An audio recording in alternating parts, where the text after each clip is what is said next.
Thank you, guys. I appreciate you all. Hey, everybody. Marcus C. Williams here, and you guys are tuned into The Divide with Marcus C. Williams here in your ear, having the conversations with you that you need to hear. We are on WRFZ 106.3 Rochester Free Radio. And if you're listening to us online, please hit the like, hit the share, hit the subscribe, and put some hearts up or some thumbs up, drop some comments, and become part of the conversation. Even if you just want to say hi, put a hand in a wave, or say hey, drop a comment below. Everything helps it get out to get seen by more people. And if you're on the radio, make sure that you tell your friends and everybody else, even your enemies and the people up the street. Tune in Mondays, 2:30 to 4 p.m. to The Divide with Marcus C. Williams. Now, we are the #1 conservative talk show in New York. Let's make it the world, okay? Thank you guys for tuning in. I really love you guys, and I appreciate being able to have the time here to talk to you about the important issues that are going on. I don't know if you just saw what happened, but they just released a whole bunch of new documents involving the Epstein information, and I don't know whether you want to call them files or whatever, but it was a whole bunch of information released from the Epstein, I guess you'd say, court hearings and documents that they collected and stuff like that. And it's very interesting, some of the things that they found. They found a number of different artists and musicians and different people have been involved with sending emails back and forth to Jeffrey Epstein and all types of stuff. But I think the most important thing that came out of all of that is, you guys, we found out that Pizzagate was real. Remember Pizzagate, where they had it a couple of years ago, and they were talking about that people were using pizza as a code word for ordering children and stuff like that for sexual exploitation? Yeah. We found out that that is a real thing. And I'd like an investigation into Jennifer Anderson's pizza parties, because that has me make other concepts that I have to guess and stuff on. But we found out that Pizzagate was real the whole time. When they told us that, oh, no, that's not real. That's not real. That's not happening. This isn't happening. This isn't going on. But it was real the whole time. I mean, I guess you could chalk up another win for the conspiracy theorists. You know, I mean, I guess it's not even conspiracy theorists at this point. It's conspiracy truthers, right? I mean, all of these conspiracies come true. Like, what is going on? And we have to ask, we've seen so much information come out about so many people that were involved, and even apparently, and I haven't delved too much into this portion, but apparently Mondani's mother, maybe? Like, what is going on? Mondani's mother had stuff going on with Epstein? Is this like, and if you guys aren't familiar with Mondani, that's the guy who's now the head in charge of the, I guess you'd say, he's the mayor of New York City. Really, he's a socialist piece of excrement, but we're not going to dive too deep into him. But his mother has had dealings with Epstein, and they were all buddy-buddy. And the question is what type of relationship did he have with them? And we know these are all wealthy and powerful people, very wealthy, very powerful. And nothing really ever happens to any of these people. It's kind of concerning. You know, we see more and more documents getting released, more and more people getting embroiled in this stuff. And there's a lot to it, right? And it's more than just the presumed sex crimes, right? Can we talk about that, though? Can we talk about this man was a financial money mover? Like, he was all about the money, all about the Benjamins, baby. Okay? Like, can we talk about that? Like, so there's definitely series of monies moving around here and there, back and forth, and you never really hear anything about the financial aspect of what he had going on. So we really need to start asking questions. We saw some documents in relation to, what's his name, Bill Gates, and him possibly catching a STD from some sex workers and then trying to get antibiotics to give to his wife secretly. You know, now we have to ask, why did she leave him? You know, she might have left him because there's a whole lot of stuff going on behind the scenes that he's into. I mean, Bill Gates is definitely very clearly a very evil man. He's talked about he wants to block out the sun. Like, what type of evil villain? Okay, James Bond, character talks about they want to block out the sun. Like something's wrong. He wants to depopulate the earth and, make people be forced to be sterilized and stuff like this. These are the things that he said out his mouth, right? So imagine the stuff that he said behind closed doors.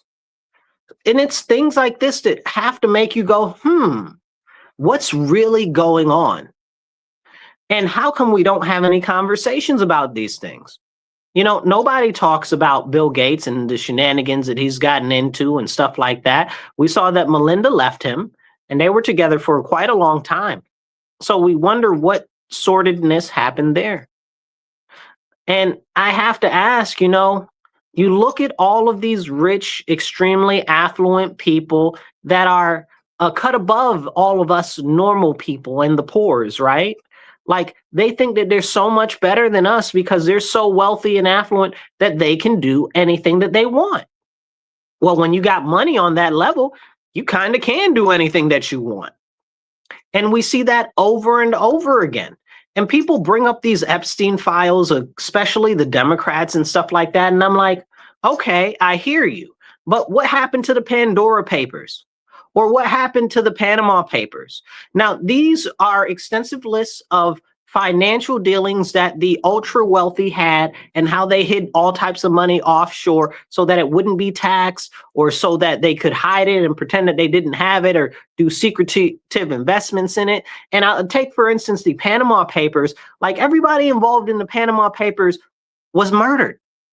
Like everybody was murdered that was involved with that release of those documents. Everybody in the whole law firm was murdered. Everybody's dead. Like, so when you're at that level of wealth, at that level of power, they really don't play by the same rules that we do. It's like how they say, a ticket is just a suggestion to obey the law if you've got the money to pay it. And these are the conversations that we need to have, because if these people, these billionaires, these heavily influential people, these royalty, these diplomats, these people, those people in the third, if they've got all this power and all this money, they're really not playing on the same level that we are. Look at what happened with John McAfee when he tried to come out with all the information that the government was doing us wrong, that all of these ultra wealthy people were trying to do all of this stuff behind the scenes. Not only did they kill him, they blew up a whole portion of an apartment building in Florida so that his so-called fail-safe drive would not be able to disperse information. And that's crazy because that goes back to Mossad. Okay, they had IDF agents there digging through the rubble and stuff like that. How does that even happen? How does that even happen? Like the Mossad, like what's going on? Mossad, what's going on? Like we need to have these conversations. And again, going back to Jeffrey Epstein, he was an agent for Mossad. Okay, and you might say, oh, well, no, he wasn't or whatever. Yes, he was. And he was probably also working for the CIA and everybody else too. Anybody else, any intelligence agency that'll give him money. Anybody that's rich and powerful that'll give him money. We really need to have these conversations because these people are really, really, really here on a different level. And they don't care about what's going on because they don't subscribe to the same level of procedures that we do. When people say, oh, well, certain people are above the law, they are above the law. Like, why are we sitting here playing like they're not above the law? Their wealth, their power, their prestige, okay, it gives them all types of extra functionality to move within the, not just the economic system, not just the judicial system, but all other levels of influence as well. And it's something that is a tale as old as time. The rich and the powerful get away with all types of seedy and evil types of things. These new documents came out from the Epstein files, and we found out that there were calls of cannibalism, like eating human people. Like what is going on here? Now, if you are like me, you guys know that they've got a lot of this crazy stuff going on in the high realms of high society, the Bohemian Grove stuff and things like that, and the different secret societies and the different demonic and satanic rituals that they've got going on and stuff like that on the high levels. And we just kind of take it and like, oh yeah, they do that. Because what are we going to do? They're never going to go to jail. Nobody's going for them. I mean, let's be honest. Okay, people are so upset or want to pretend to be upset. And that's the real deal, right? They want to pretend to be upset about the Epstein files, right? Release all the Epstein files. And what? And what? What do you want? What do you want to happen if they release all the Epstein files? Who's going to jail? Nobody's going to jail. Like there's been tons of exposure on all different levels of things throughout the last couple of decades, and nobody's ever gone to prison. You know, Prince Andrew, what? He actually had a case against him from the Epstein stuff. And what happened to him? Oh, he was disinherited. Nobody really knows. Nothing really happened to him. He had to be the sacrificial lamb for the family because, you know, somebody's got to go down. This is the conversation that we have to have and we have to talk about. Why can't we talk about these things? Why isn't it okay to talk about what goes on behind the scenes with the ultra wealthy, right? Like they try to silence you, they'll try to get rid of you, or they'll deprioritize you, or they'll make it so you're shadow banned or whatever when you talk about things, or they'll just try to tell people, oh, well, they're crazy or whatever. But it's come out that there was cannibalism going on. But it's come out that the human child trafficking with Pizzagate was real. What is going on? When do we get a chance to talk about these things? And why aren't more people just like outraged? Like it's beyond me. Hit the like button, hit the subscribe button, share this out there, and drop a comment. We'll try to pop some of your comments up as we go, but a lot of comments come in, so we can't always pop them up. So drop them as you go. Every comment helps, even if it's just a wave and a hi, how you doing? Or I like the show. Thank you for tuning in. All right. So as we continue this conversation about the wealthy and powerful never having any real repercussions, we have to ask ourselves, who are the people that are protecting the rich and powerful? And why are they protecting them? Well, I mean, look at Hillary Clinton, right? She's been known to have people murdered, right? They nickname her Killary. And it's just widely accepted that everybody around her that might have information on her dies. Like, how is that just widely accepted? How is that something that we're just like, okay, you know? And, you know, Trump ran for the presidency the first time. He's like, we're going to lock her up. Then he got into office and he was like, oh, well, we can't lock her up because she's the wife of a former president and it wouldn't look good. So what do the people care about that? We don't care. We want these people to go to prison. A lot of these people are very, very, very bad people. Very bad people doing very evil things. And it's so sad because a lot of what's happening, it goes untalked about, it goes unspoken about, right? Like not just untalked about, it goes unspoken. Like that's the type of stuff that you whisper in the corridors and stuff like that, in the hallways and stuff like that. And when it gets out to the public, people are like, oh no, that could never happen. Like them having babies off the grid with no certificates of birth and no social security numbers or anything like that, and using them for human sacrifices or for sex slavery. Can we talk about that? Now we know it's going on. There's been multiple stings and raids and things that have gone into this type of stuff, and we don't even talk about that publicly. But we know that they're having babies outside of the bounds of what we would consider the traditional record system, and they're using them for child sacrifice and for sex slavery. Like what is going on? Like we know that this is a thing that happens, that does exist, but we don't talk about it.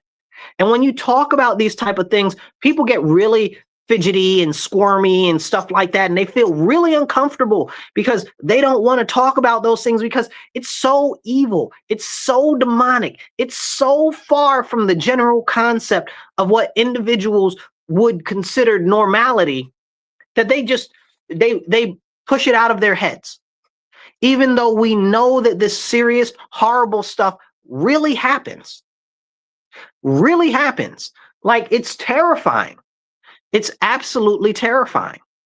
And we need to have these important conversations. Now, if you guys think that somebody's going to end up going to prison over this and you're online, drop a comment. Tell me who you think is going to end up going to prison for any of these crimes that have been committed in the whole Epstein files and stuff like that. Because there's a number of rich and powerful people. And it seems that the only time that they go down is when they're about to try to tell some good information on some other people that might go down, or when they're the sacrificial lamb that has to go to the slaughter because somebody's got to go down, so they pick them. But we can't talk about that, and we need to talk about it. But it's again, it is beyond me that after all of this time, we found out that Pizzagate was real, and that is not on every news channel 24/7 for the next 48 hours. Like, how are they not going to investigate into this child human trafficking? And we know it's going on. And we look at what's happening right now with the current administration and people getting mad at ICE and stuff like that, right?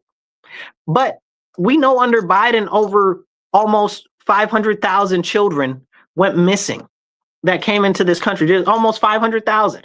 I believe the number that they're actively saying is like 350,000. So far under the current administration, they've been able to account for about 150,000 of those children. Like, there's still a whole nother 200,000 children that are just missing, poof, into thin air somewhere. Like, this human trafficking thing is real. It's real, and we just can't have a conversation about it. Like, why? Like, why is nothing being done about it? Like, go, when you get a chance, go look into how many Black girls are abducted in DC every year. Thousands upon thousands of Black girls go missing in Washington, DC every year. It's crazy, just the sheer volume and numbers. So in Trump's first administration, he put together a task force to actually go after the people and investigate what was going on with all of the missing Native American women in Alaska. So, and on reservations and stuff like that. So he did that. That was a really awesome thing to do. You know, like, our people are just going missing and nobody's talking about it. I bring it back to where I am here. Like, our city has such a huge human trafficking issue. Like, we have prostitution is rampant. We can't talk about that. We've got a lot of drugged up prostitutes, right? Like, that's its whole own problem, right? Outside of prostitution, drugged up prostitutes is even more crazy. Like, what are they doing to these women and men, in some cases, young men? Like, it's crazy. But we can't have those conversations. And nobody does any investigations into this stuff. Where are all of these people coming from? Like, it's crazy. And they just fall through the cracks. We have such a large rate of missing children. It's like every other day we have missing youth. Gone, poof, in my area. It's kind of concerning, but nobody talks about it. Can we talk about it? We definitely should talk about it, but it's not being mentioned at all. And I go back to the missing children that ICE and Border Patrol are actively investigating. We really, really need to look at this for what it is. We have a lot of people right now that are actually causing all types of problems and chaos ongoing in the system to make it so that these people are missing, don't actually have anybody to go after them or look into them or anything like that. So this is a serious, serious thing, and we need to talk about it. But nobody's talking about it. Nobody's looking into it. And what's going on? Should we not care about missing children? Should we not care about missing people? Should we not? I mean, it's abysmal to me that things like this continue to go on and nobody wants to engage on it. Somebody needs to find all of these missing people. We need a serious investigation into that. I don't even honestly know if we have the resources. Because like we said, it's big business, especially with a lot of wealthy people and a lot of individuals that have a lot of power that are going on and I guess you would say, embedding themselves into this type of manipulation of people. Like, the human trafficking is maniacal. It's very, very, very concerning. And I brought up last week that, one of our biggest, it's always in our top 10 outflows in the United States, exports. Human blood. How is there so much human blood? It's our number one export that's a actual biological export. It's even higher than agriculture. How does that happen? So we need to have these conversations. When we see this type of stuff happen and there's no conversations on it, and where were all these people, especially the Democrats, Now all of this stuff is coming out and they're like, oh, Trump this, Trump that, Trump. Seriously? Because I guess to them, Trump is the only thing that's important in the world. Not all the other information that's coming out, not the missing people, not what's actually going on, not what's actually being done, not any of it. Not any of it, But hey, I mean, of course they wouldn't care. Because why would they? It doesn't go along with their talking points. It doesn't. They can't do anything with the talking points except deliver the same ones over and over again. They've got a good bad guy. They want to keep the bad guy. So they're going to do what they can to continuously use that as, I guess you would say, as a anti-idol, Like, it's their idol, but like what they consider to be evil. So as we go through this conversation, I want to jump into a couple of other sections of topics and stuff like that. But we really need to have a conversation about all of this high-level insidiousness that's been going on forever, right?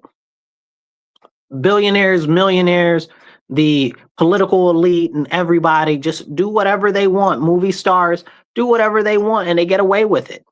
We're in the whole eyes wide shut situation, and it's just okay, okay, everything's fine.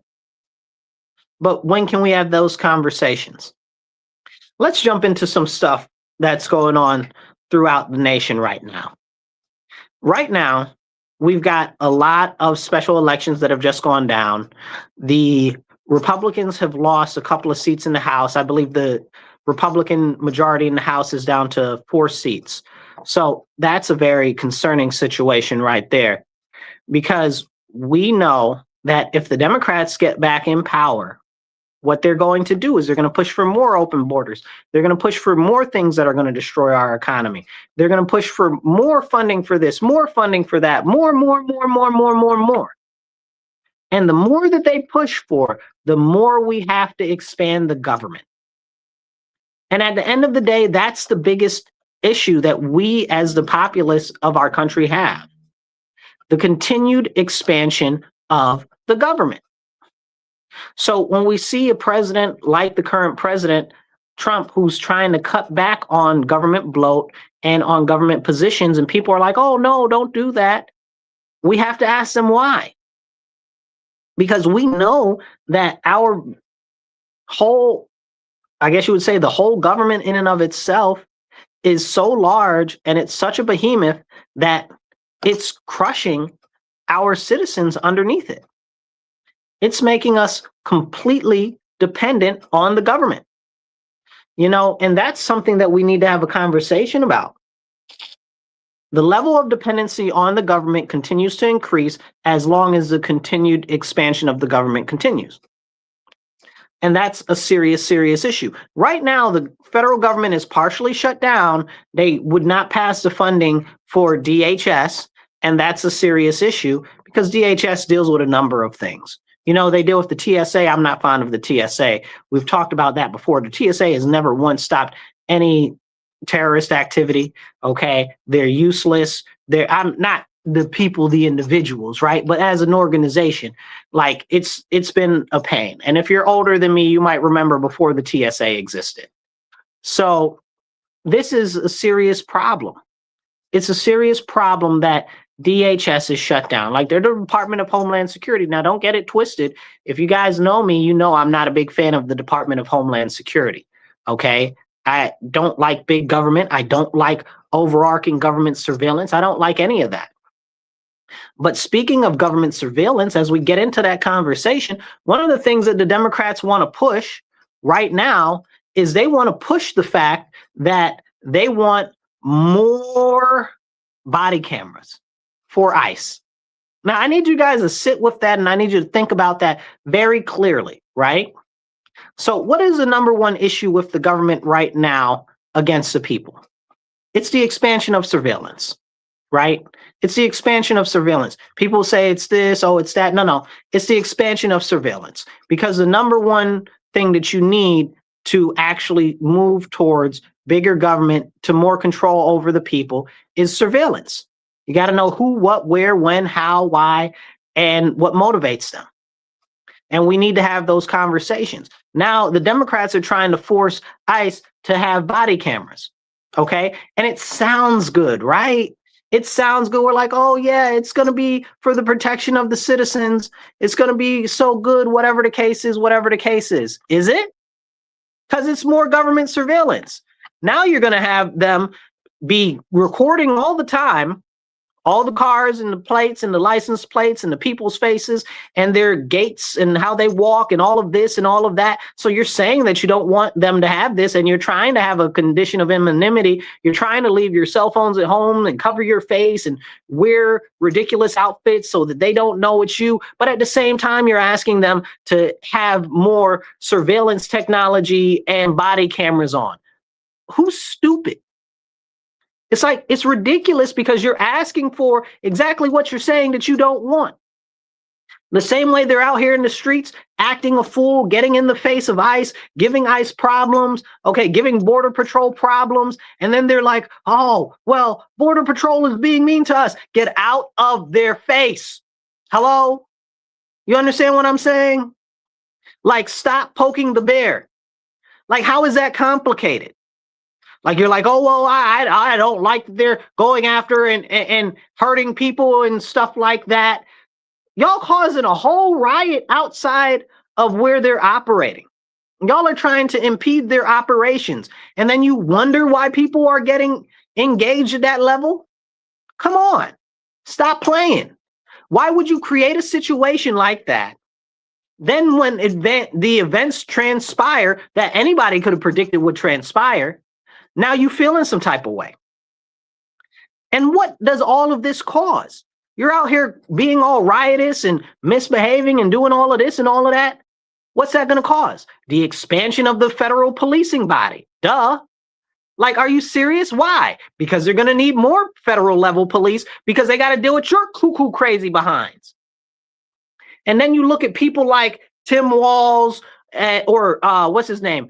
Governor Newsom. Okay, or Governor Witchmeyer, whatever the case. You look at all these people, they're like, oh, we don't want our police to stop the people from interfering with ICE. We just want them to go after the ICE people and not be impeded. Are you stupid? Like, you need to ask, are these people trying to create more federal law enforcement? You need to ask yourself that. These people, you might not think that they're the brightest, but they're not idiots. These people are not idiots. Tim Walz is not an idiot.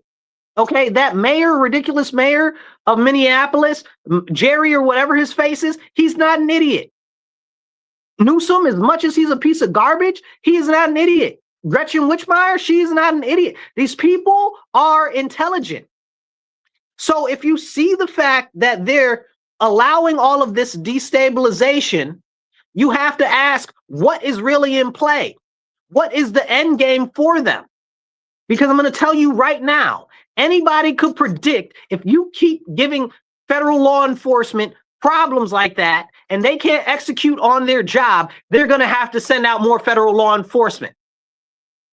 So as these people know that that's what's going to be the end result, why are they allowing that situation to get to that level out of hand? Why are they not having the police prevent that from happening? Why are they not having the police allow the pickup of the illegal aliens that are in the jails or in the prison system? Right? Like, you gotta think.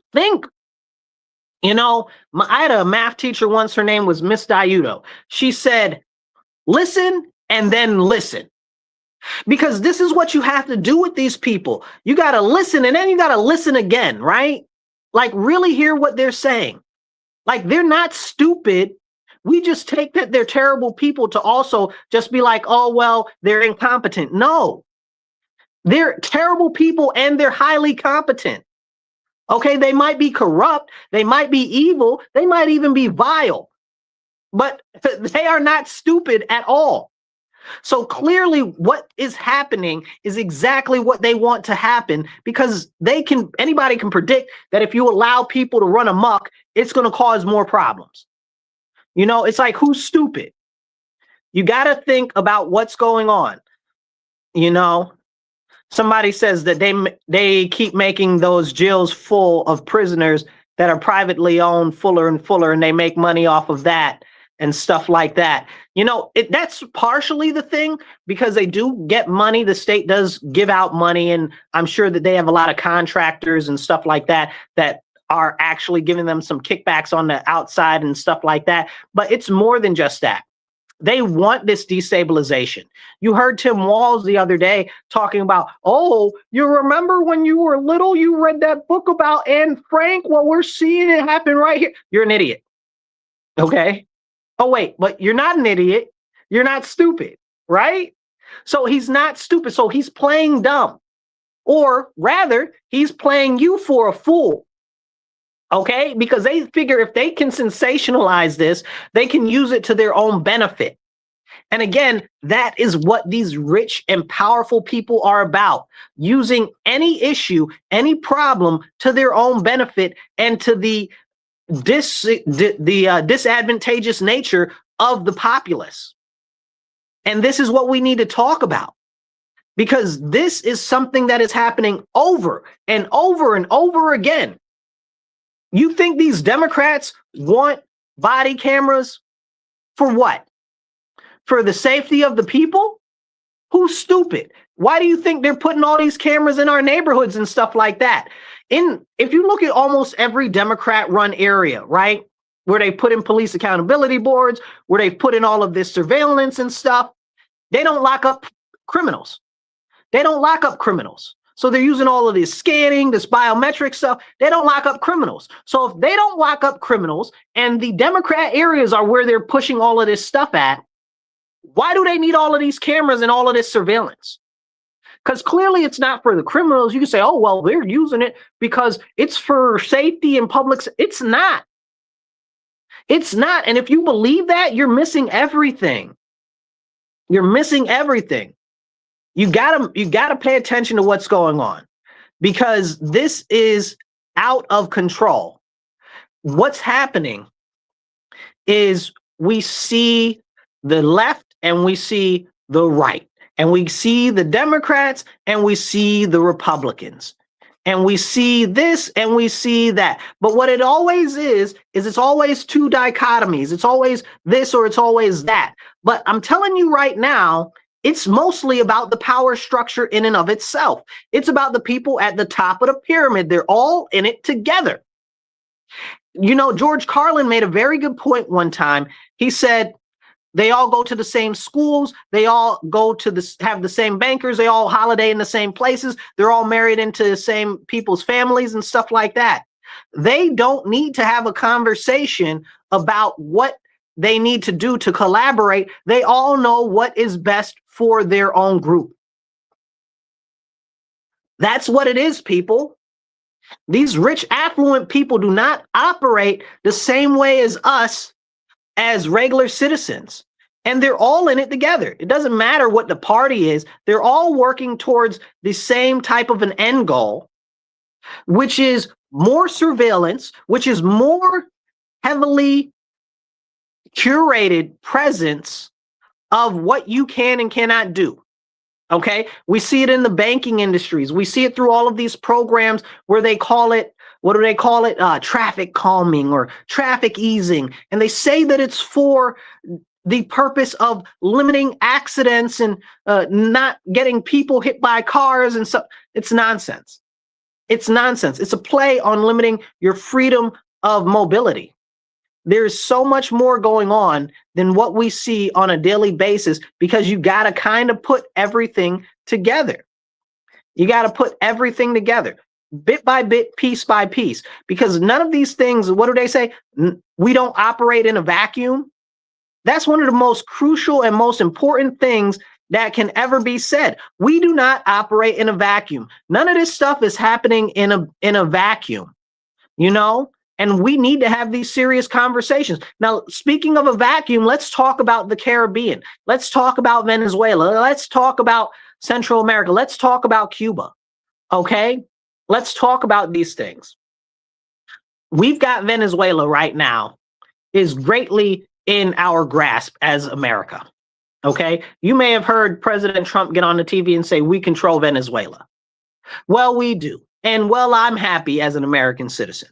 Also, not so happy because I don't feel that we get the biggest benefit from it, but also we're out there eating China's food. So I'm happy about that, because anything against China is good for us as Americans, because they want to destroy us completely. But the deal is with the whole thing with Venezuela, if you're looking at what's going on, a lot of the things has been twofold. It's been to hurt China, and it's been to actually hurt Cuba. So we've had a issue with Cuba for generations, right? For like the last 3 generations since Fidel took power, right? Like we've continuously had issues with them. Real quick, we'll come back to that topic. I want to thank you. You're listening to The Divide on WRFZ 106.3 Rochester Free Radio. You are tuned into The Divide with Marcus C. Williams. If you're on the radio, we are here from 2:30 to 4 p.m. every Monday. If you're watching us online, hit the like, hit the share, hit the subscribe, drop a comment, be part of the conversation. I'll pop your comment up on screen. Even if you just want to say hey or hi or I enjoy your show, drop that, because every comment helps move the algorithm to get it out to more people. So let's jump back into it. So as we have this conversation about what's going on with Venezuela and China, China was getting a lot of the oil from Venezuela. Okay, Cuba was getting a lot of the oil from Venezuela. Cutting off the oil transfer to China helps the U.S. Cutting off the oil transfer to Cuba hurts the Cuban regime, which is something we've been trying to get rid of for generations. And now we're almost there. We've almost strangled Cuba enough to get rid of the regime. And just the other night, a couple days ago, 2 days ago, I believe it was Hammer. He's one of our what do you call them? Ambassadors. So he was over there in Cuba, and I think he's actually like the trade dude too, but it doesn't matter. He was down in Cuba, and like a whole bunch of people were protesting. I don't know how much a whole bunch of people is. I've seen like 10 of them. You know what I'm saying? They were giving him a hard time and stuff like that. So I can't verify the veracity of the video, but I'm sure, you know, but that video in and of itself said, hey, man, we're about to make a move on Cuba. We really are. And that's going to be a big issue. Right now, Trump is talking about Cuba I don't know what a good word for it is, verbosely, you know, like he's talking about we might have to get some of our Cubans and have them go back to Cuba because they've been separated from their family and they need to redevelop the nation and stuff like that. I guess if you're a Cuban with some money and some power, you could really, and you live in the US, you can really make your move and push into the president's circle right now and get some serious influence, because he's going to need people to run Cuba after we get rid of the, I don't know what you call it, I guess, dictatorship. Okay. That's in Cuba right now. Personally, if it's up to me, we reincorporate Cuba back into the United States.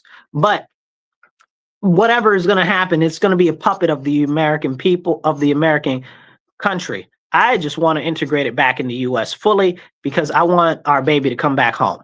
If you don't know, Cuba used to be part of the United States and I want it back. Okay. But that's neither here nor there. He's really, the president is really talking about having our Cubans go back there and work on rebuilding the country and stuff like that and helping their family and stuff like that. That would be amazing. Cuba used to be real boss, okay, back in the 50s and stuff like that. So, I mean, it'll be very interesting to see what happens. It'll be very, very interesting to see what happens. I'm interested in what direction this will go.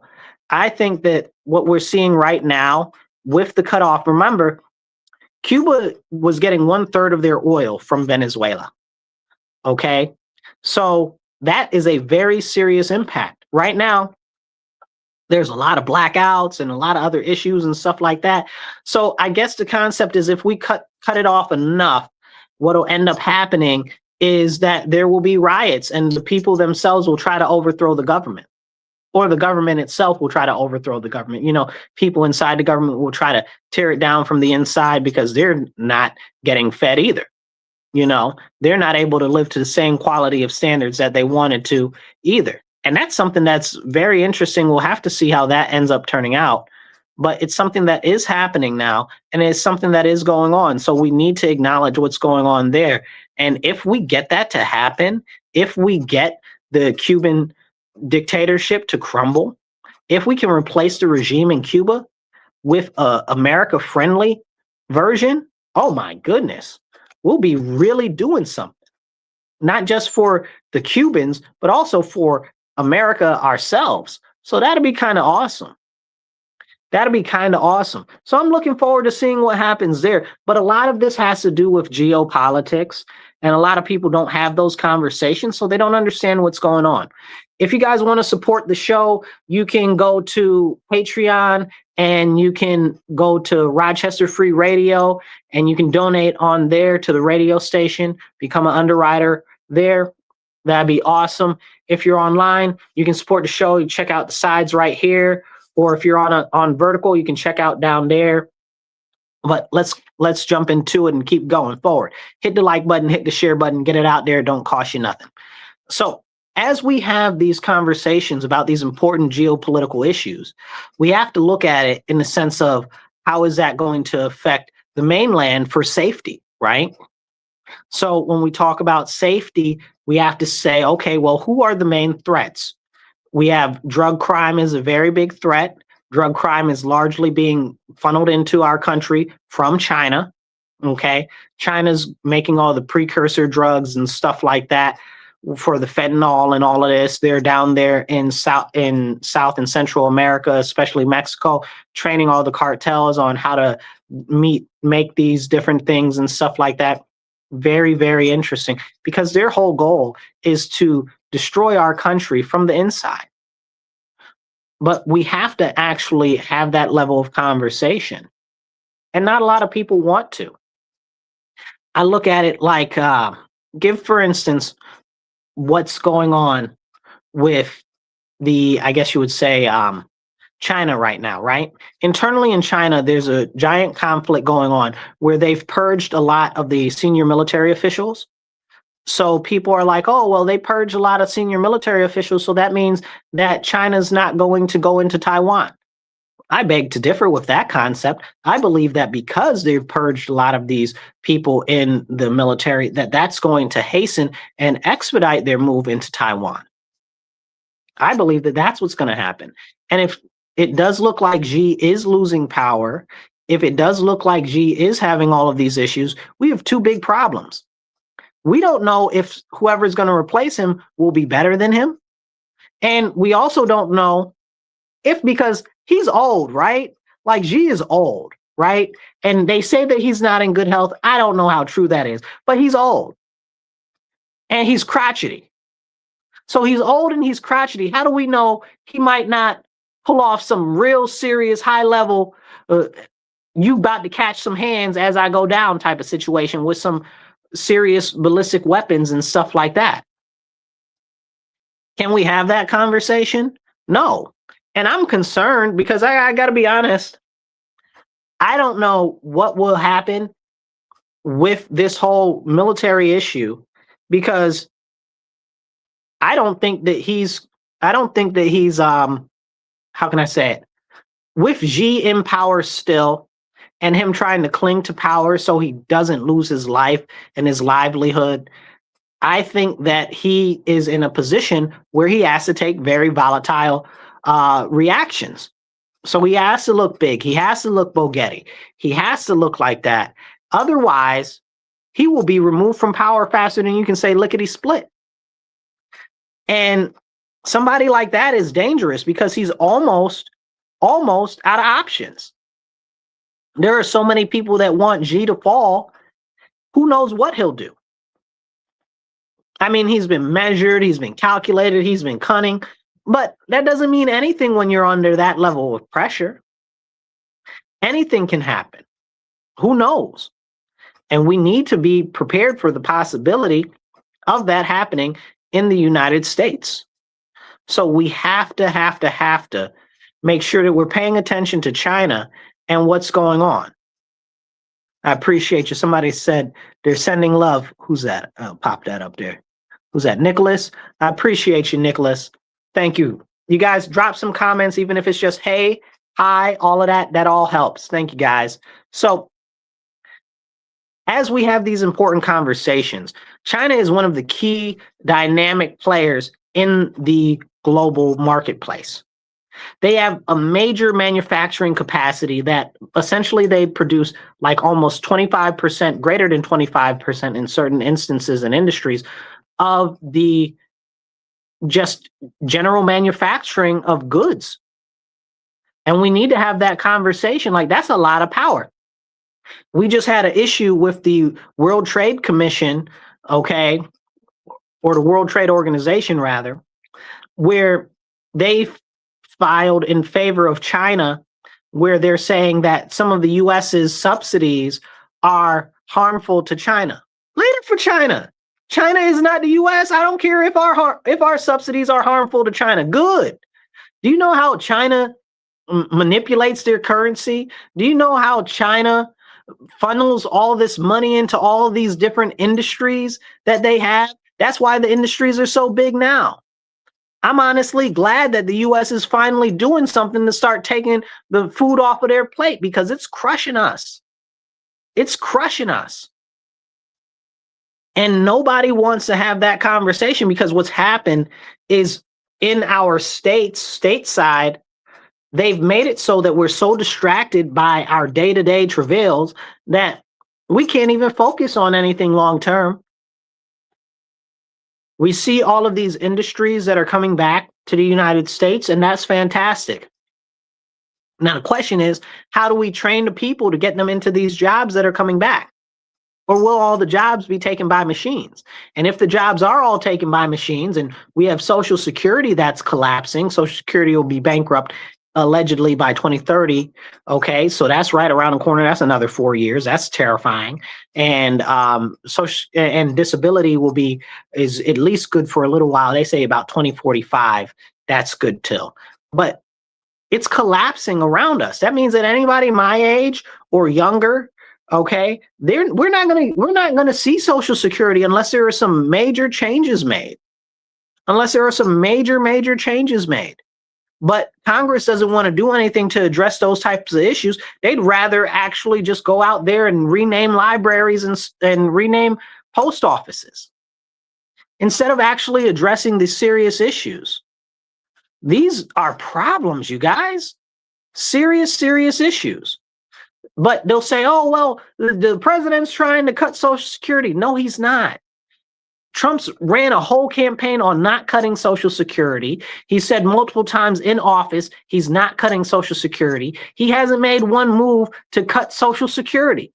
Separately from that, he's not even in charge of that. That would have to come from Congress. Hello? You think Congress, who needs to get reelected every 2 years, is going to pass a bill to cut Social Security? Who's stupid? Now, the concern is, though, we have people that have this whole concept that, oh, if we kick the can down the road long enough to another session of Congress, it won't be our problem. That's how we got here. You know, they say, oh, we blame it on the boomers or stuff like that because they've just continued to kick the can down the road, and it's all now landing in the laps of millennials and Gen Z. Well, it is.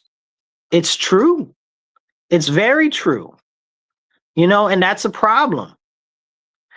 You know, but we can't have that conversation. And we need to desperately have that conversation. Somebody brought up, they say, I have friends that have prescriptions that eat that every month, and it's high doses of fentanyl. So fentanyl, if you guys don't know, was just classified by Trump a couple of months ago as a weapon of mass destruction. So that's also something very important to understand, because it is also used in pharmaceutical drugs. But Trump said that, oh, well, it won't impact the use in pharmaceutical drugs. And this whole concept goes with reshoring pharmaceuticals to the United States, as well as production. I don't know how to stock for what are people that do all of the drugs all the time, the chemicals, DuPont. I don't know how their stock looks. I'm gonna have to go look at it. But you know, like companies like them that manufacture the chemicals and stuff for these different drugs and stuff like that, they're probably going to do pretty well in the future because we're working on reshoring all of this stuff. But as we have this conversation about RX drugs and stuff like that, Trump just launched Trump RX, okay, which is based off of, essentially it's a marketplace where you can get a list of all of the prices of pharmaceutical drugs and you can buy them for less. And that's awesome. That's awesome. But it also ties in with his push for most favored nations, which is a piece of legislation that makes it so that we pay only as much as the lowest amount of any foreign country. So for instance, what's been happening is countries like India, which they make a lot of pharmaceuticals there, will have one pill. Let's say it's some piece of let's say Vicodin, right? Let's just say Vicodin for all intents and purposes. It costs them 5 cents here, 5 cents there in India, right? But here it costs us $30, $150, $200 a pill, or whatever the case is. We will, because of most favored nations, only pay the lowest amount of what any other country is paying. So if India is paying 5 cents, if the Netherlands is paying $2, we'll pay what India pays. Otherwise, India has to renegotiate with the pharmaceutical industry to buy the drugs at a higher price, but still the lowest price that they can buy it at, or any other country can buy it at, is what the US will be paying for it. And that's going to have major cost savings. That's going to have major cost savings. So I'm looking forward to that. But we also have the problem that Congress hasn't pushed this through Congress. So right now it's only an executive order, and an executive order is only good as long as the president is there. So we need that. We need that very seriously.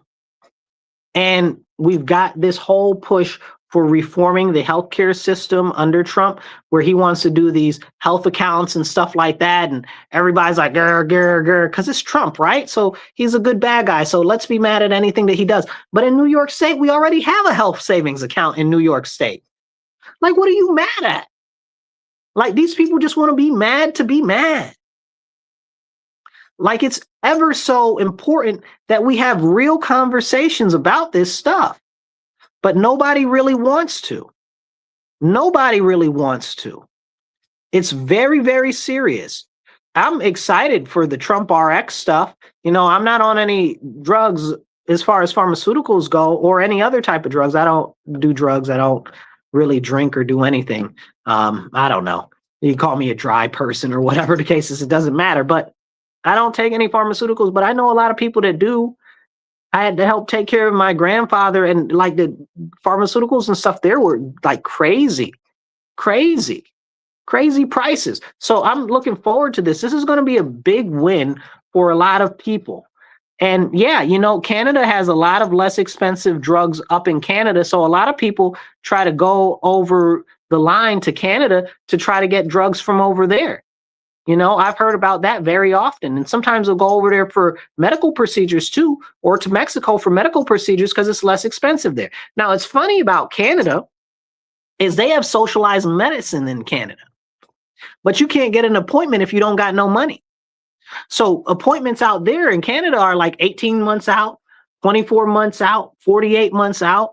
I saw this lady who was, she needed to get like her hip or whatever the case was going on with her. And they were like, oh, well, it's going to be 2 years out. You know, they were like, it's going to be 18 months for you to be able to get a scan, just a scan for her hip, knowing she's going to need a hip replacement. So if it takes 18 months to get registered for a scan, how long is it going to take her to get her hip replaced?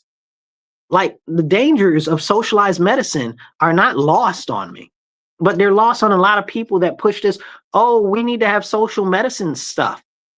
Look at England. England's got socialized medicine. It doesn't work out so well over there. Japan's got socialized medicine. It doesn't work out so well over there. Like, and I love Japan, but we're not being serious. We're not being serious at all. And speaking of Canada, Canada's got a lot going on right now with China. Again, getting back to the China and China's influence all throughout our hemisphere. The issue with China and Canada right now is they're trying to do like some sort of an extra deal with tariffs or whatever this case is, free trade or whatever. Canada's like, we're not doing free trade with them, you know, but they're trying to get rid of the tariffs on cars from China. Now, if you know anything about Canada, Canada makes a lot of the American cars. The manufacturing in Canada is largely tooled towards making American cars. So that's a lot of jobs, bro. That is a lot of jobs that are going to be sacrificed, that are going to be cause problems if they push more with this stuff with China. Because if everybody works in the car industry is helping make American cars, and now you're doing all of this stuff with China, we know that when China tries to move in any type of thing for their manufacturing or for their brands, only Chinese run it. Only the Chinese run it. Look at what happened to Jamaica.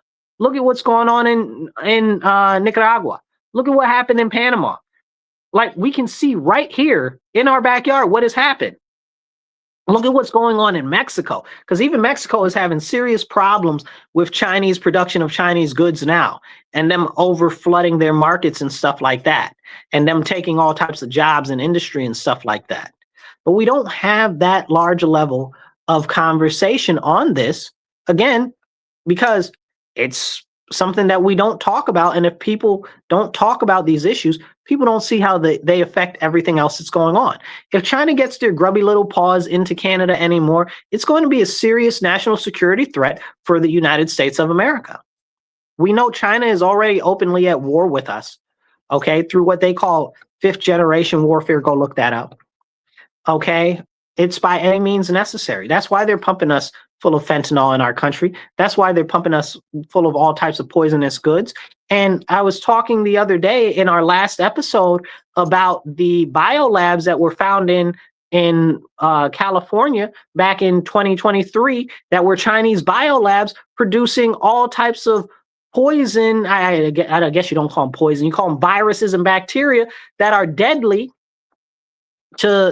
or that would be put into our whole country.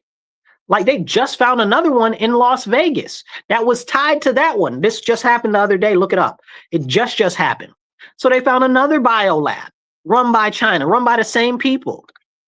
Now, this doesn't even go into the fact that we've caught multiple people in the last couple of months trying to bring in all types of bugs or what do you call those? Invasive species and stuff like that to destroy our crops and stuff like that, causing pestilences and things like this.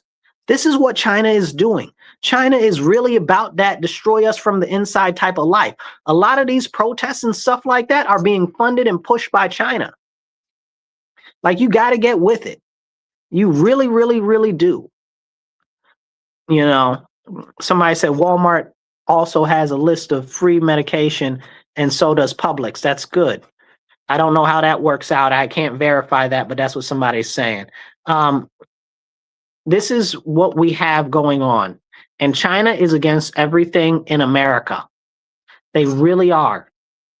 And we need to wake up. We need to wake up, and we need to talk about how what's going on geopolitically impacts us right here at home. You look at it, you say, okay, what's happening here? Well, what else is going on, right? Right now, and I want to get back to the surveillance piece of this, we've got the Democrats pushing more and more surveillance. More and more surveillance.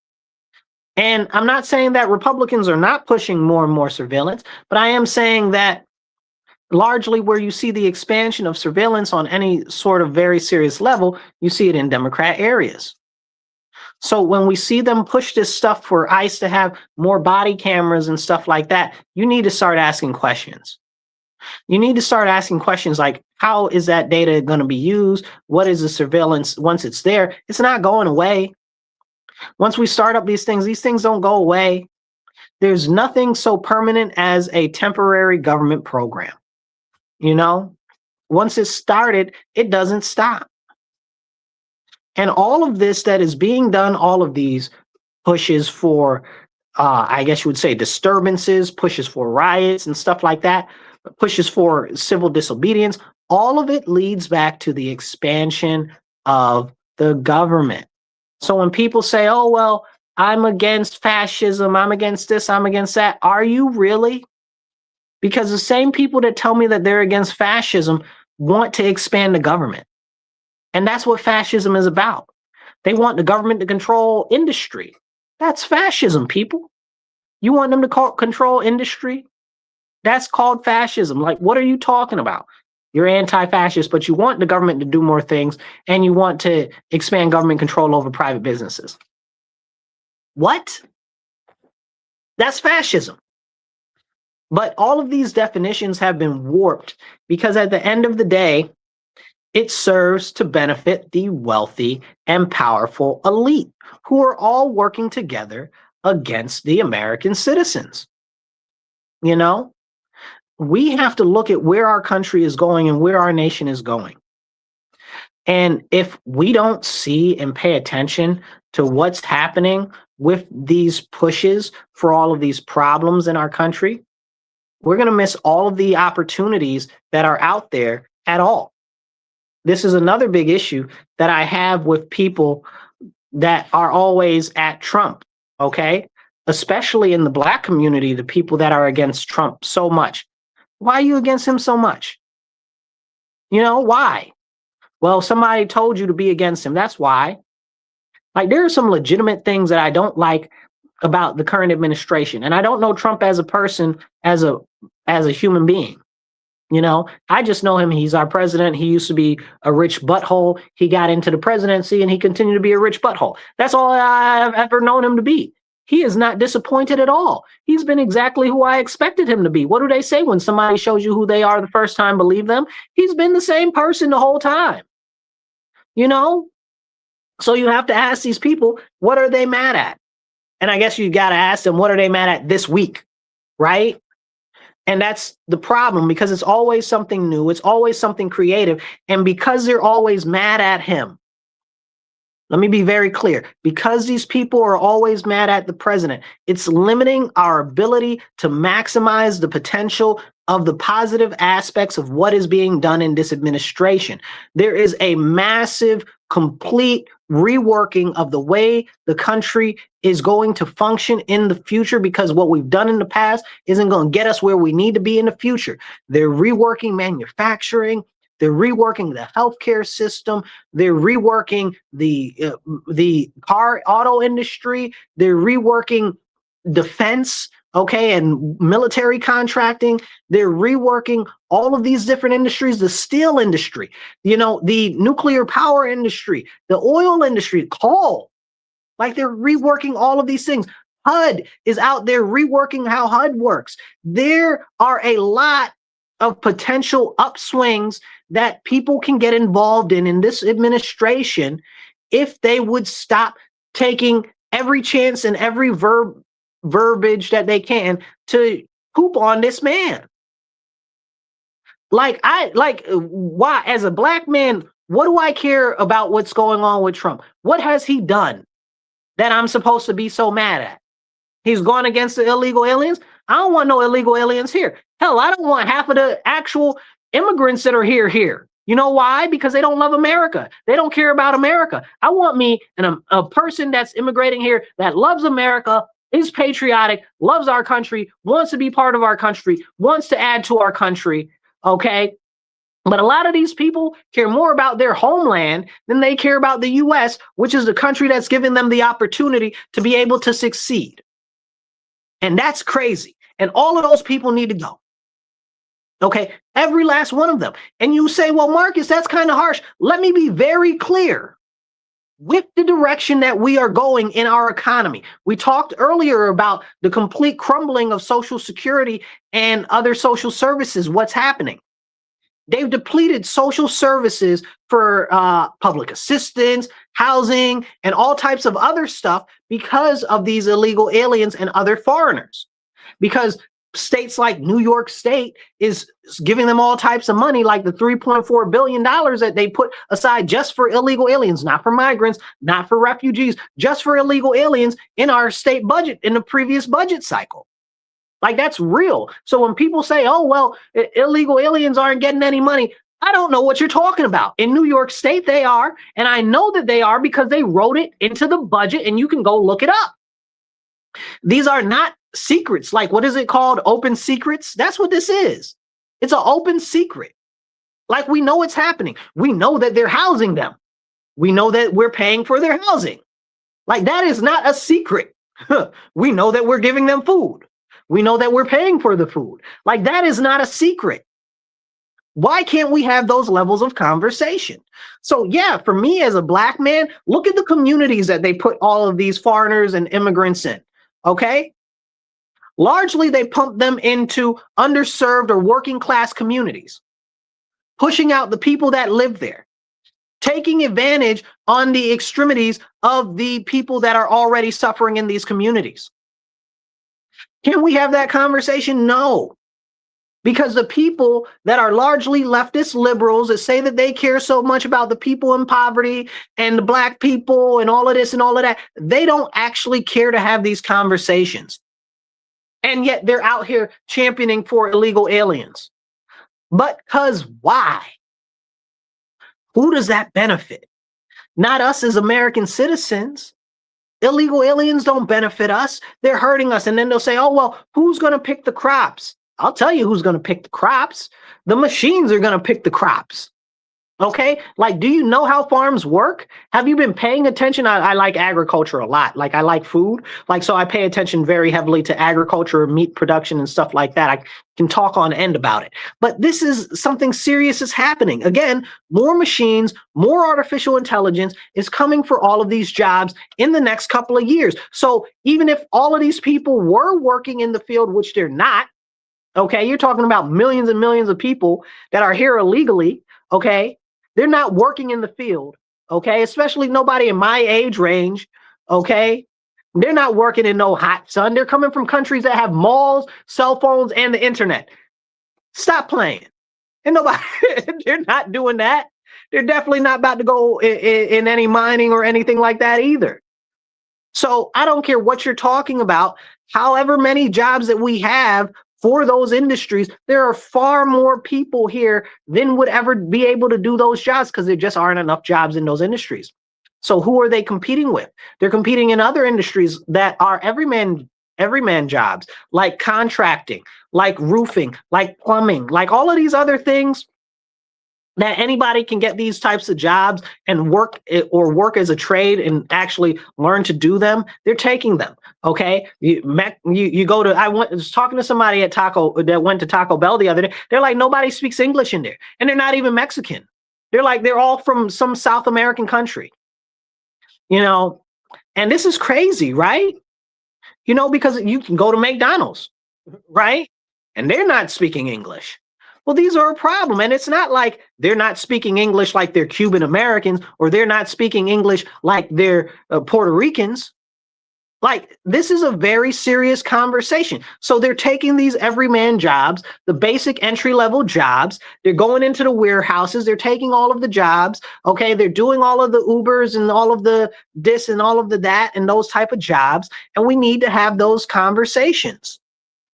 We need to have those serious conversations. Somebody said you could also not pickles and strawberries with the machine. Yeah, they're creating all of these machines to pick up all of this stuff. So it's very serious, and people need to talk about it because people don't pay attention to what's going on in the agricultural industry. Very few people go out and look up what's going on with the agricultural industry, the production of machinery for it, or anything. But back to the conversation at hand, these people are taking the basic jobs. Okay?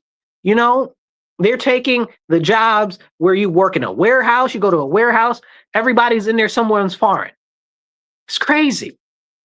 Okay? The jobs that anybody can get. Now, mind you, we're competing with them for the jobs that anybody can get right now. Right now. Where are the industries that are creating all of these other jobs? All of the other jobs are highly tooled industry jobs, highly tailored industry jobs and stuff like that. So what happens with them? Oh, well, the people don't have the skills. So now we have to go out to India or China or Sweden, wherever the people are that have these highly tailored skills, or in the case of, what was it, Hyundai to Korea, okay, and get these people and bring them in on visas, or in Hyundai's case, they were all illegal Koreans, okay? We have to bring them over here to do the jobs because we don't have the people to do the jobs that are skilled in those jobs. Again, we have a massive shift in our industry system, and it's very, very, very serious. Somebody said Americans don't want those jobs. See, it's not about want, right? It's about the amount of pay. And a lot of these people will go with less than what average Americans would take for a job. And that's a big part of the problem. Okay, a lot of these illegals especially are paid under the table or off books or in some weird pay scheme in which they wouldn't get what they would if they were American citizens. Plus, it automatically keeps the pay rates of those industries down artificially. Artificially. Okay, that is a serious problem. So when you say, oh, well, Americans don't want those jobs, that's not necessarily true. What it is they don't want those jobs at that level of pay. That's a big thing. So that's not the issue. And we need to have that conversation because nobody wants to have those conversations. Like people say, oh, well, Americans are lazy and stuff like that. You've got people out here right now that are putting in hundreds and hundreds of applications, and they might get 10 calls back. How does that even work? How does that even work? Like, I know people with professional degrees, right? Like serious degrees, and they've put in 50, 60 applications. No one's hiring, right? They've got the job, but they're not hiring anybody, or at least they're not hiring them. But these are good, decent, solid people that could get the job. So what's going on with that? Well, now, because there are so many people chasing so few jobs, a lot of people are counted out. And then people get dissatisfied and they get demoralized. So they just bail out of the economy completely and out of the workforce completely. Because you get 50 non-responses from different jobs and putting in application submissions. How much more can you do? How much more until you feel almost completely defeated? And that's another conversation that we need to have, is how that impacts our economy and why we have so many people that are underemployed. There's a lot of people that are very much so underemployed underneath their talent and skill pool. So we've got people with bachelor's degrees working as baristas at freaking Starbucks, and they're out there protesting, talking about they want to unionize because they want to get paid more to work at Starbucks. Well, if you got a bachelor's degree and you're working at Starbucks, something is wrong. And we as a country need to start to look at that and see, well, what is wrong? Because why is somebody with a bachelor's degree, or even in some cases, depending on where you are, a master's degree, working at Starbucks, working on the floor of Walmart, working on the floor of Home Depot? Like, why are these people with these skills and stuff working there? What's going on with our education system, or what's happened with our economy? And that's what's really happening, and people aren't seeing it. But that's been going on for some years. I know that they've said traditionally, and this is something that comes up often, that something like 87% of people with degrees never get a job in their field. Like, that's crazy. And I'm sure that it's much higher now. I'm sure. Somebody said, oh, yes, to pay minimum wage. Now, let's talk about minimum wage for a moment while we have the time. Minimum wage is not the problem. The problem is the value of the dollar and the spending power of the dollar. I should say the buying power of the dollar in this case, right? So if you look at the minimum wage and you look at how much things cost, think of housing as an example. Okay, think of food as an example. The wages that are being paid for a lot of these jobs, you can barely make a living off of. And that's serious, especially don't have a kid or two. You can barely make a living off of them. And that's a problem. So people are constantly like, well, what am I even doing in life? And then they see all of these foreigners and illegal aliens getting all this free ride and all of this money. Like in New York State, where I live, if you're an illegal alien, you get free college. You don't have to even fill out the forms like anybody in New York State does. Like, there's a whole section there for illegal aliens specifically. Go look it up. Like, I can't even make this stuff up. Like, all illegal foreigners get free school, but you don't. You know, like, it has to be very specific industries, tailored things. But for them, it doesn't. How does that work? They've got, you look at Maine, they had this extra special program for illegal aliens. Again, when I'm saying illegal aliens, I am not talking about immigrants that have gone through the proper channels. They had this buying scheme where they would give these housing vouchers to these illegal aliens, okay, to buy homes. To buy homes. Like in certain states, and I believe California is one of them, they've got a special program. I can't remember how much it is, but they'll cover the down payment for a house in many places in California for illegal aliens. But they're not doing that for our citizens. How does that work? Something's broken. The focus in America is broken. We're not focusing on our citizens. We're not focusing on our people. And that's why I get very, very, very irritated by a lot of our elected officials, especially people like Chuck Schumer, who's my senator, okay, for my state. And he's out here talking about, oh, well, over here and over. I don't care about over there, Chucky. I care about New York State. I live in New York State. I don't live in Minnesota. If Minnesota were to burn down tomorrow, I would barely notice. You know, the smoke is all that I would notice, you know? Like, and that's not a shot at Minnesota. I'm just saying I don't live there. My representatives should not be representing a whole nother state. My state senators, like Jeremy Cooney, for instance, okay, talking about, oh, Minnesota, this, Minnesota. Dude, you cover my area in the city. You cover 3 of our towns on the side, okay? You don't extend to Minnesota. What are you even talking about, Minnesota? But that shouldn't even be a word on your lips. You shouldn't even be talking about Buffalo.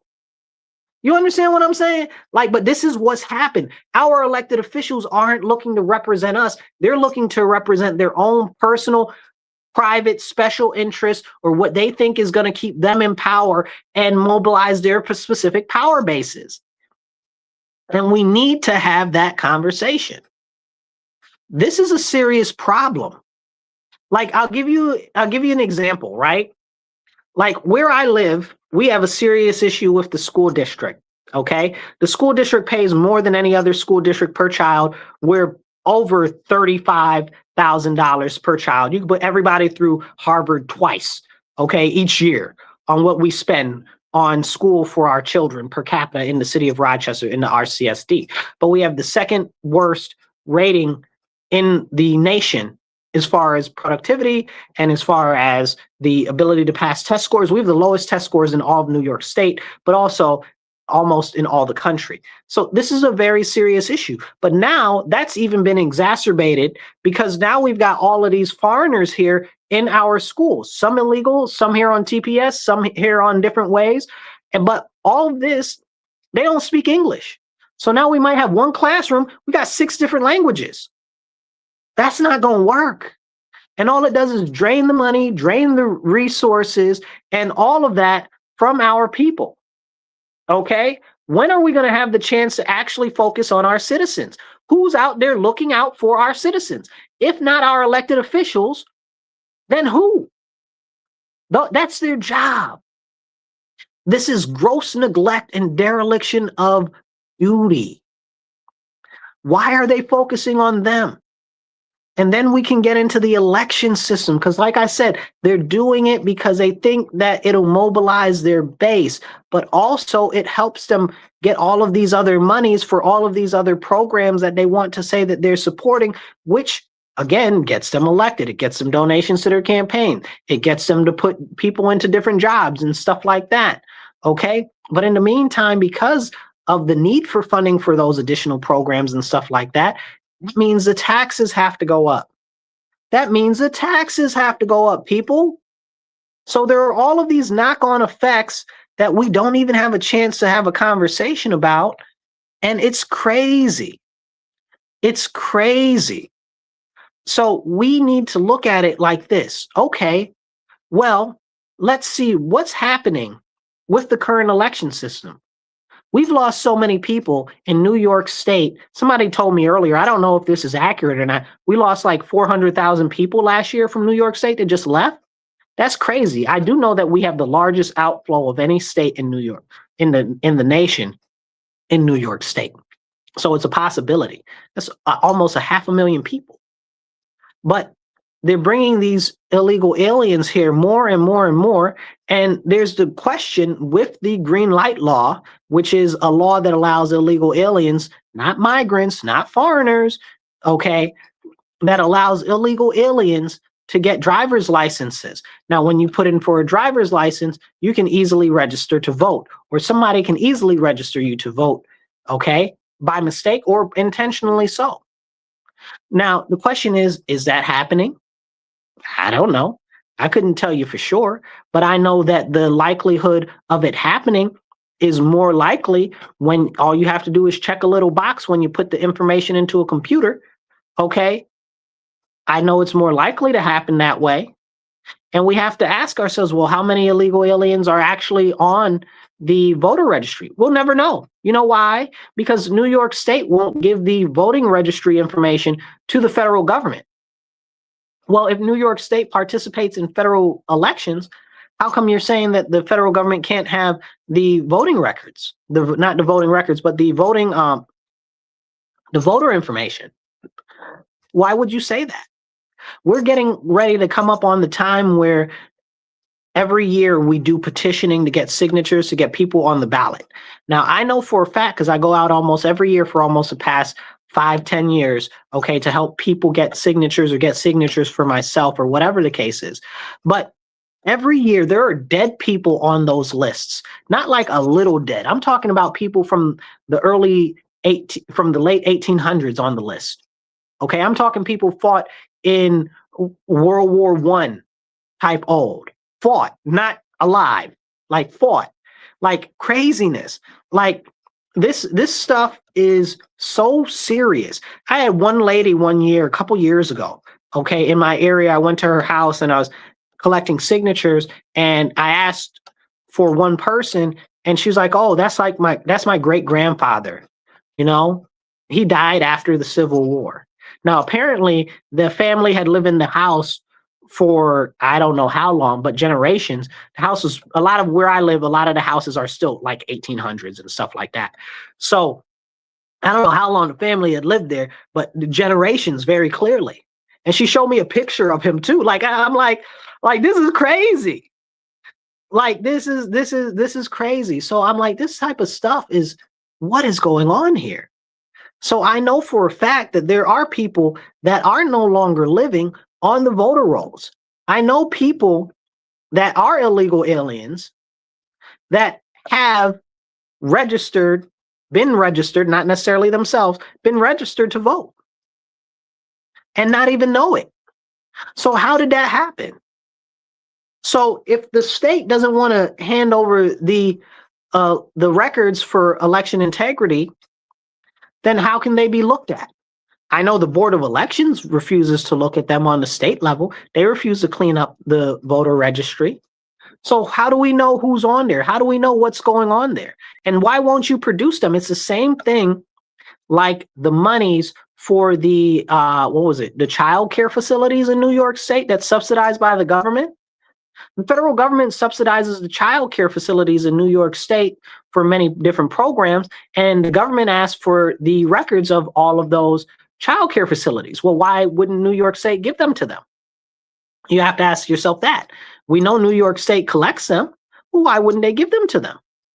See, these are the conversations we need to have, because clearly, if you look at this just very openly with a keen mind, you can see that something is very, very wrong there. Something is very, very wrong there. And we need to have those serious conversations. You guys, please hit the like button, hit the share button, get this message out there. We need to have this conversation. Drop a comment below. It don't cost you nothing. And if you want to donate to the show, you can go to patreon.com and go to Rochester Free Radio, okay? Or if you're online, you can check out either side to how to support the show there, or down below if you're on vertical, okay? So as we have these important conversations about what's going on in our country with all of these irregularities, we have to start asking who's benefiting from us not looking into it. I'll catch you guys later. Thank you for tuning into The Divide with Marcus C. Williams. I appreciate you guys. I'll see you next week. If you're online, hit the subscribe button, hit the like button, share it out. It don't cost you nothing. And if you're on the radio, make sure you tell your friends, your enemies, and everybody else. Tune into The Divide with Marcus C. Williams, Mondays 2:30 to 4 p.m. Thank you guys very much. Y'all be blessed and be well.